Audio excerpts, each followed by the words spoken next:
श्रोताओं नमस्कार।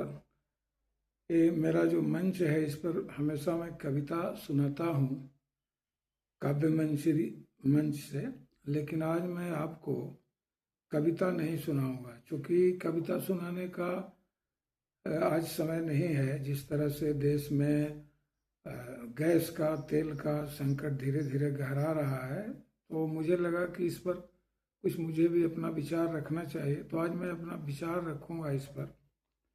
तो आज मैं कविता नहीं सुनाऊंगा। तो कहने का मतलब यह है कि भले ही ट्रंप 7 जन अमेरिका का राष्ट्रपति बन जाए, लेकिन खामनेई के तलवे की इज्जत का हकदार वह नहीं बन पाएगा।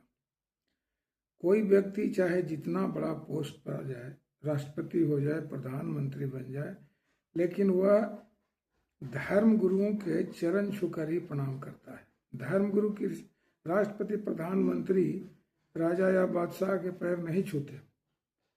खामनेई ने जिस चारित्रिक औदात्य का परिचय दिया है वह दुर्लभ है। वह राष्ट्राध्यक्ष थे। राष्ट्राध्यक्षों को छोटी छोटी नाबालिग बच्चियों को नोचने खरोंचने की जो दरिंदगी नरकगामी एप्स्टीन ने दिखाई है, वह नरकासुर को भी लज्जित करती होगी। ट्रंप और याहू दोनों की गिनती एप्स्टीन से लड़की मांगने वालों में सबसे ऊपर है।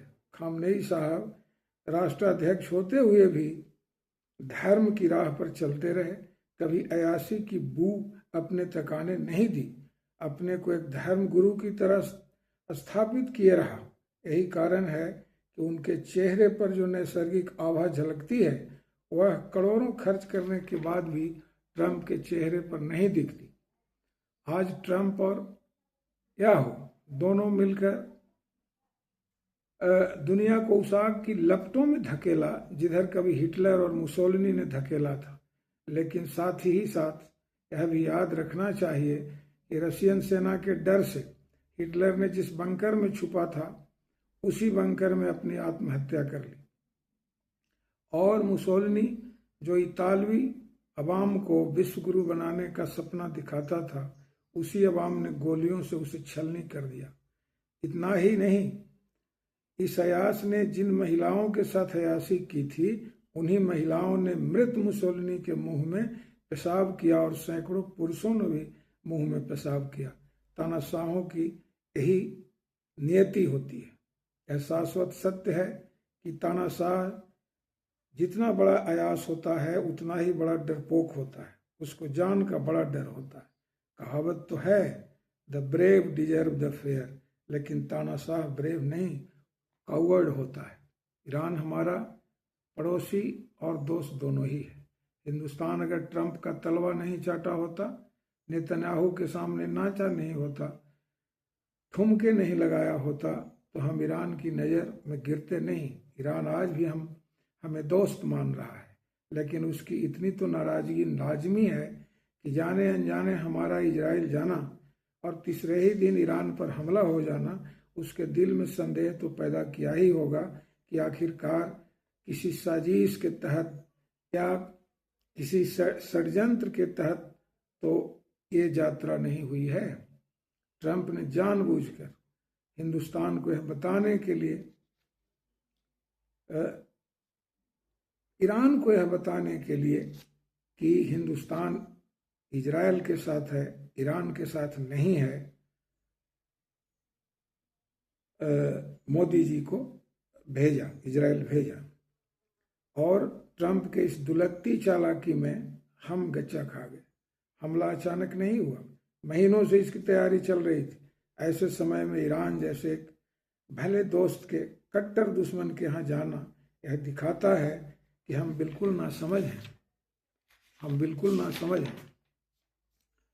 जैसा कि ट्रंप ने बार बार यह कहा है कि हम तुम्हारा पॉलिटिकल कैरियर बर्बाद कर दें, हम तुम्हारा पॉलिटिकल कैरियर बर्बाद कर दें। यह क्या दिखाता है? यह दिखाता है कि हम में कहीं ना कहीं कोई कमजोरी तो है जिसका वो फायदा लेना चाहता है और फायदा ले भी रहा है। हम 150 करोड़ आबादी वाले देश हैं। हम अपने अवाम की चिंता हमें सबसे पहली होनी चाहिए। किसी भी राष्ट्रपति, प्रधानमंत्री, जो भी हमारे पुरोधा हैं, जो देश के पुरोधा हैं, उनको यह चिंता होनी चाहिए कि सबसे पहले 150 करोड़ आबादी की प्राथमिकता हमारे लिए है, न कि इजराइल या अमेरिका से डील। जो भी डील होनी चाहिए वो देश हित में होनी चाहिए, जरा सा भी हमें झुकना नहीं चाहिए। कोई भी सोवरेन स्टेट का यह अधिकार होता है कि वह जो चाहे अपने मन से जैसा भी चाहे विदेश नीति बना सकता है, देश नीति बना सकता है। अगर ईरान को हमारे ऊपर संदेह नहीं होता कि हम इजराइल के पक्षधर हैं, तो हमारे भी गैस और तेल के जहाज आते होते, जैसे चीन और रूस के जहाज आ रहे हैं, और हम इस गैस तेल की त्रासदी में नहीं फंसे होते। इतिहास इस बात का गवाह है कि अमेरिका आज तक किसी को बनाया नहीं, सिर्फ सबको बर्बाद किया। चाहे वो अफगानिस्तान हो, सीरिया हो, लीबिया हो, इराक हो, सबको बर्बाद किया। यूक्रेन को पहले ललकारा कि लड़ जाओ, पहले तो कहा कि नाटो के डर से पुतिन पीछे हट जाएगा। जब पुतिन ने नाटो को ललकारा तो आज ट्रंप मुंह दिखाने लायक नहीं है। जेलेंस्की के सामने उसका मुंह पिचका हुआ है। जेलेंस्की को ललकार कर पुतिन के साथ खड़ा कर दिया, लेकिन फोकट का हथियार तो नहीं दे रहा है, उसका पैसा ले रहा है। अपना हथियार बेचने के लिए ट्रंप या अमेरिका युद्ध कराता है। बार बार जेलेंस्की ट्रंप को गाली दे रहा है। यूक्रेन बर्बाद हो गया। अब क्या जेलेंस्की यूक्रेन के खाक पर शासन करेगा? स्वाहा हो गया, पूरा यूक्रेन स्वाहा हो गया। पछता रहा है जेलेंस्की, पछता रहा है। यही हाल इजराइल का होने वाला है। ट्रंप को हथियार बेचने से मतलब था।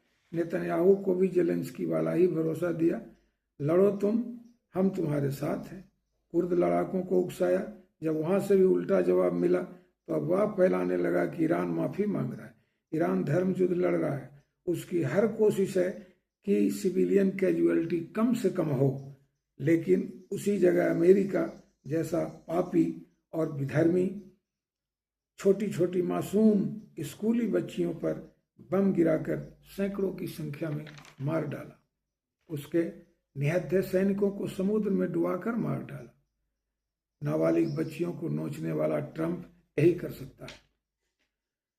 अगर अरब देशों से ईरान ने माफी मांगी तो उसने वही किया जो कोई भी दूसरा कर सकता था।